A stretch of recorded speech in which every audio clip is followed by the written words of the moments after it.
नागपुरात युवक काँग्रेसतर्फे विधानसभा घेराव आंदोलन सुरू आहे। विद्यार्थ्यांच्या विविध मागण्यांसाठी हा मोर्चा काढण्यात येतोय। विद्यार्थ्यांचा रोजगार, भत्ता, शुल्क वाढ, स्कॉलरशिप विलंब, वसतिगृह समस्या, परीक्षा अनियमितता असे विद्यार्थी निवडणुका या प्रमुख मुद्द्यांकडे सरकारचं लक्ष वेधण्यासाठी हे घेराव आंदोलन आहे। प्रतिनिधी जितेंद्र शिंगाडे जोडले गेलेले आहेत। जितेंद्र, काय अधिकची अपडेट आहे?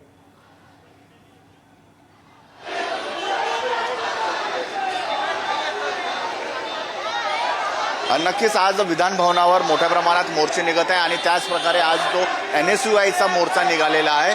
काँग्रेस प्रतिनिधी जे national students union of India यांचा मोर्चा निघालेला आहे। इंदोरा चौकातून हा मोर्चा निघालेला होता आणि गड्डीगोदाम टी पॉईंटवर हा मोर्चा अडवण्यात आलेला आहे।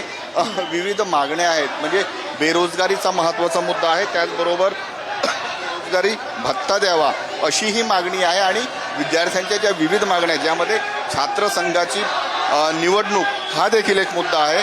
त्या मुद्द्यावरून NSUI तर्फे हा मोर्चा काढण्यात आलेला आहे आणि हा मोर्चा इथे मोर्चा पॉईंटवर पोहोचल्यावर इथे पोलिसांनी जे आंदोलनकर्ते आहेत त्यांच्यामध्ये धुमश्चक्री पाहायला मिळालेली आहे।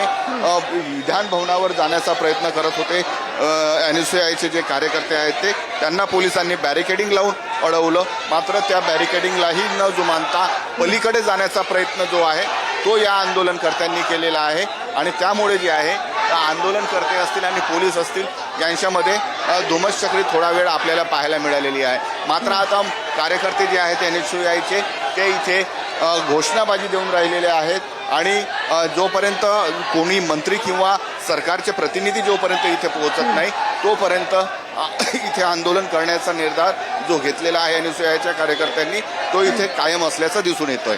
जी धन्यवाद जितेंद्र, तुम्ही दिलेल्या या माहितीसाठी। तर नागपूरमधून ही बातमी आपण बघतो। युवक काँग्रेसतर्फे विधानसभा घेराव आंदोलन करण्यात येते। विद्यार्थ्यांच्या विविध मागण्यांसाठी हा मोर्चा काढण्यात येतोय। विद्यार्थी या ठिकाणी मोठ्या प्रमाणात आक्रमक झाल्याचं पाहायला मिळतंय।